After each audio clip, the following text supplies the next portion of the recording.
Imagine rising from obscurity to command an audience of millions, sharing tales of wonder from every corner of the globe, only to watch it all unravel in a storm of betrayal, lies, and shattered trust. Who is this enigmatic storyteller, beloved by so many yet despised by even more? What hidden deceptions lurk behind his polished videos, pulling at the threads of cultural heritage and human dignity? As whispers of fraud echo louder, accusations mount like shadows in the night, building to a climax where empires fall and truths emerge from the ruins. Join this unraveling mystery, where each revelation tightens the noose, leading to an explosive resolution that exposes the real cost of fame. Nas Daily, the brainchild of Nasir Yassin, skyrocketed to fame through his relentless commitment to producing daily one-minute videos on Facebook. Kicking off in 2016 with a bold day challenge centered on travel adventures and captivating cultural narratives that drew viewers in like moths to a flame.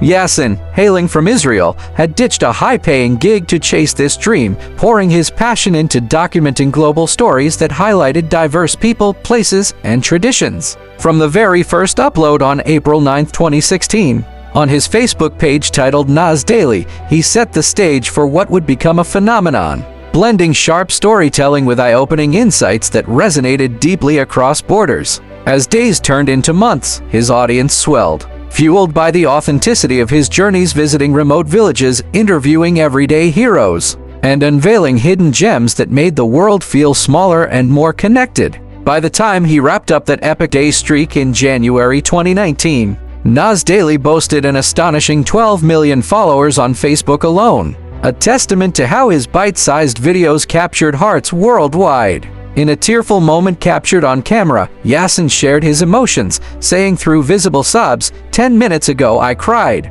I cried because today is an emotional day. It marks the end of a 1,000-day journey from around the world." This raw vulnerability seemed to seal his bond with fans, portraying him as not just a creator but a genuine explorer driven by curiosity and human connection. Yet, beneath this triumphant arc, subtle hints of controversy began to simmer, as his rapid rise invited scrutiny over how he sourced and presented these stories, setting the groundwork for the doubts that would later erupt. His videos weren't just entertainment. They were windows into lives often overlooked, but questions arose about whether he truly honored those he featured or if exploitation lurked in the editing room. As his influence grew, so did the expectations, and with them, the first cracks in his flawless facade, hinting at the mysteries yet to unfold in his empire's shadowy underbelly. This phase marked the peak of his ascent, where every post sparked engagement, but it also planted seeds of suspicion among keen observers who wondered if the charm was too good to be true, building tension toward the inevitable fall from grace that would shock his devoted followers. Yassin's YouTube roots traced back even further to November 5, 2012, when he and his Harvard buddies launched a quirky experiment, sending a hamburger into space, sponsored by a local joint, which exploded in popularity and hinted at his knack for viral content that blended fun with ingenuity. This debut video captured imaginations, showing the burger soaring through the atmosphere before plummeting back, a lighthearted stunt that racked up views and set the tone for his creative flair. Hot on its heels came his second hit, The World is Cube, solving a Rubik's Cube around the world, which amassed 1.2 million views by taking the puzzle-solving challenge to exotic locales, turning a simple toy into a global adventure that showcased cultural backdrops while Yassin twisted and turned the cube with locals joining in. Though he dabbled sporadically on YouTube since 2012, it was only after conquering his Facebook marathon that he pivoted seriously to the platform, urging his massive Facebook flock to migrate over and amplify his reach.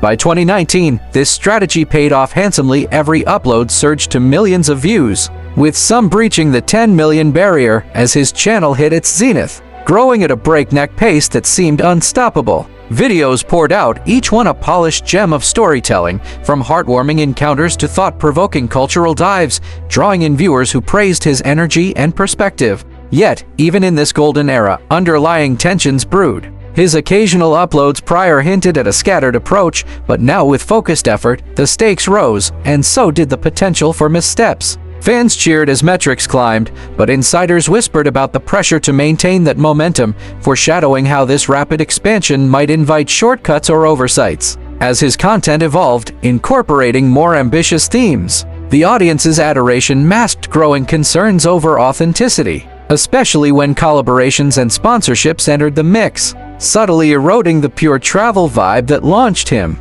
This transition period built suspense, as his YouTube dominance appeared ironclad. Yet the first storm clouds of controversy loomed, ready to burst and reveal the vulnerabilities in his meticulously crafted image, inching closer to the unraveling that would test everything he'd built. The storm broke on July 16, 2021, when Nas uploaded a seemingly innocent video titled "World's Oldest Tattoo Artist," spotlighting 103-year-old Wang Od from the Philippines, a revered figure who crafts tattoos using handmade ink from charcoal and water, piercing skin with thorns from trees in a tradition passed down through generations. The footage mesmerized audiences, showing Wang Od at work with steady hands, her wrinkled skin telling stories of a lifetime dedicated to this ancient art, as viewers marveled at her endurance and the cultural depth she embodied, pushing the video past 1.1 million views and earning heaps of likes for shining a light on such heritage. In the description, Nas boldly announced that Wang Od was now teaching on his Nas Academy platform, a hub for expert-led courses, complete with a link inviting fans to learn her tattooing secrets firsthand, positioning it as a bridge between tradition and modern education. But cracks appeared swiftly when Wang Od's grandniece took to Facebook with a scathing warning, declaring, "Warning, Wang Od Academy is a scam. My grandmother did not sign any contract with Nas Daily to do any academy. Some people are taking advantage of our culture. Please help us stop this disrespect to the legacy of Apo Wang Od and the But tribe." This bombshell ignited fury, accusing Nas of exploitation without consent, turning admiration into outrage overnight. In defense, Yasin released a video displaying the 104-year-old affixing her thumbprint to a document, insisting it proved her approval. As he explained, "We approached Wang Od because, just like you, we love her. We love her traditions and are inspired by her. We pitched her family the idea of creating Wang Od Academy. She and her present family both loved this idea and have worked with us to build it, with Wang Od teaching herself." He added that her trusted niece, Estela Palenga, translated the contract before the signing, emphasizing full consent and fair compensation, with most proceeds flowing back to her and her family, while Nas provided only tech and marketing support. Yet, this rebuttal fueled more fire, especially his ill-advised comment that 40% of Nas Academy is made up of Filipinos. "So for us this is personal," which many slammed as dodging the core issue, likening it to claiming virtue by association, with one critic quipping, "Him saying I have 40% Filipino in my company is basically him saying I go to church so I'm automatically a good guy." As backlash intensified, the mystery deepened. Had consent been genuine?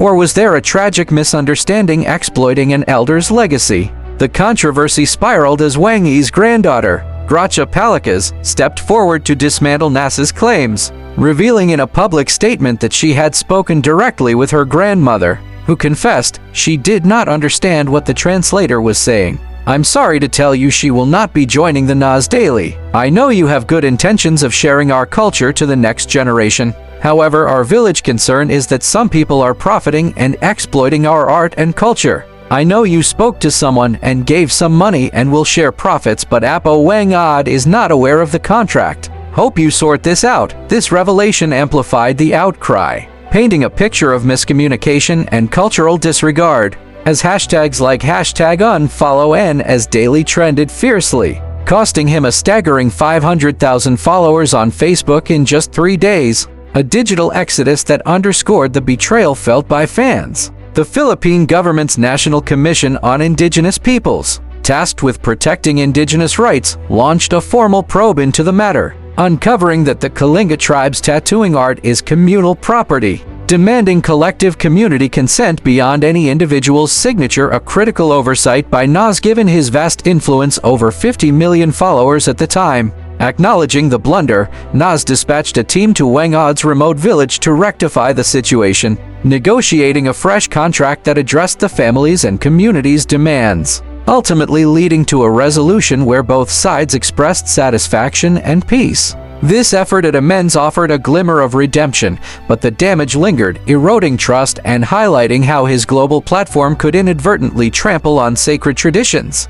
As the dust settled, questions persisted. Was this an honest mistake or a pattern of prioritizing content over consent? The tension mounted with each accusation, drawing viewers deeper into the enigma of a creator whose intentions seemed noble yet repeatedly flawed.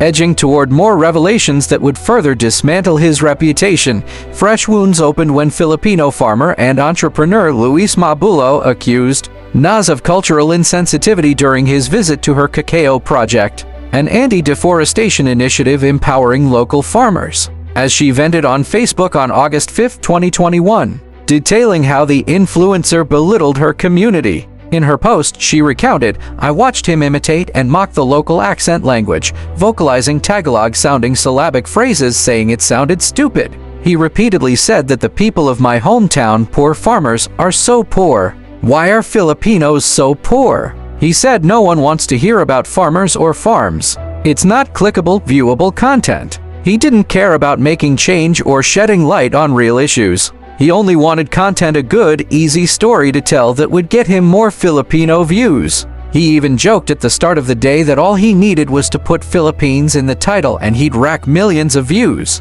And the comments would come flooding with brainless Pinoy pride comments.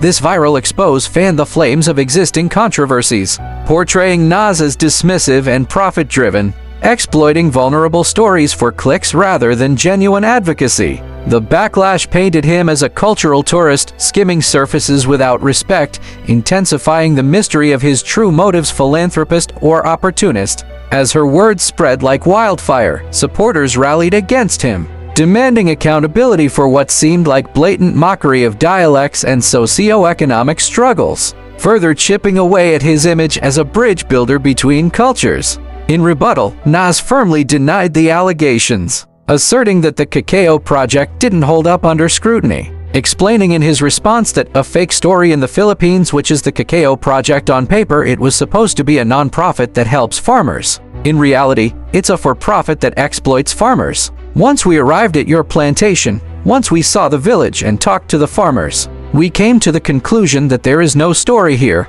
that the awards on the internet are just that, awards. He painted a picture of disillusionment upon arrival, suggesting the project's online accolades masked on-ground realities, leading his team to abandon the video to avoid spreading misinformation. This counter-narrative shifted blame, implying Mabulo's initiative was the deceptive element, not his approach, as he emphasized ethical storytelling over sensationalism. Yet, this defense only heightened suspicions, with critics questioning if his quick dismissal stemmed from genuine fact-checking or a reluctance to feature unclickable content, adding layers to the intrigue surrounding his content creation process and whether he prioritized truth or virality. Longtime collaborator Project Nightfall, a prominent YouTuber who often teamed up with Nas, emerged to set the record straight in a video addressing the Philippine audience, expressing sorrow over lost respect due to misinformation, stating, "Hello Philippines. I'm recording this video because it makes me sad that there are people out there who right now lost their respect for me for something I'm not even a part of. I was there." He detailed the visit, noting that the program aimed to aid farmers by switching from coconut to cocoa trees for better income. But upon reaching Mabulo's farm, initial impressions of lush, vibrant trees gave way to doubt. As they ventured further to other plantations, he revealed, "The moment we left her plantation, we started facing a lot of problems. Her program was meant to help farmers grow cocoa trees instead of coconut trees so they can make more money. These healthy trees were tragically placed only in the areas where she led them." As they continued their journey inspecting other farmers' plantations, their suspicions were confirmed. To their surprise, not a single healthy cacao tree was found. Instead, they encountered rows of stunted, withering plants. These plantations starkly contrasted Luis's flourishing fields. This testimony corroborated Nas's decision to halt production, arguing that airing it would perpetuate a lie, thus justifying their exit. Nightfall's involvement lent credibility, but it also deepened the divide as supporters clashed online, debating if this was thorough journalism or a cover for disdain. Ratcheting up the tension in the ongoing saga of Nas's credibility, Nas's pattern of spotlighting dubious figures came under fire with his November 12, 2021 video, "The Most Generous Billionaire," lauding Sam Bankman-Fried, founder of FTX cryptocurrency exchange. for his pledges to effective altruism and massive charitable donations, portraying him as a beacon of blending wealth with world-changing philanthropy. In the footage, Nas highlighted Bankman-Fried's journey, saying he committed to giving away vast portions of his fortune to causes like poverty alleviation and animal welfare, positioning him as an inspirational role model who shunned luxury for impact. Yet, by late 2022, FTX imploded in a liquidity crisis, exposing mismanaged funds, leading to Bankman-Fried's arrest in December 2022 on fraud and money laundering charges, culminating in a March 2024 conviction and 25-year prison sentence for bilking billions from investors and customers. This downfall retroactively tainted Nas's praise, revealing a lack of due diligence, as critics noted Bankman-Fried donated a mere 0.1% of his net worth despite the hype. In response, Nas scrubbed the video and uploaded what happened, admitting, after the whole Sam incident, people have lost trust in crypto. He said that he too was losing trust in people, but fans rebuffed this, with comments like, "You did not lose trust in people. People are losing trust in you." Apologies accepted. No, wait, you didn't apologize at all. I flew all the way to the Bahamas using my own money. Are you sure Sam didn't pay you to get there? This episode escalated the mystery, questioning if Nas's endorsements were naive or incentivized, building toward a climax of eroded faith, echoing the Bankman-Fried fiasco. Nas's May 5, 2022 video, most humble crypto billionaire, celebrated Changpeng Zhao, CEO of Binance, depicting him as down-to-earth despite his empire, with Nas quipping, "CZ doesn't care about money. Look at his lows, priceless," contrasting his modest demeanor against typical billionaire excess. The piece aimed to humanize CZ, showcasing his leadership in the crypto world as relatable and grounded. However, revelations soon shattered this image when Binance faced criminal charges for sanctions violations and money transmission infractions, prompting CZ to plead guilty to money laundering for enabling illicit transactions, forcing his resignation. These scandals hammered Nas's reputation, transforming what were once seen as uplifting profiles into cautionary tales of superficial vetting, with audiences now skeptical if his platform valued thrilling narratives over verified truths. In the fast-paced realm of social media, this underscored the peril of unchecked stories, emphasizing honesty and transparency as essential as Nas's oversights piled up, culminating in a resolution where his once unassailable status lay in tatters, exposed as a cautionary figure in the pursuit of content at any cost.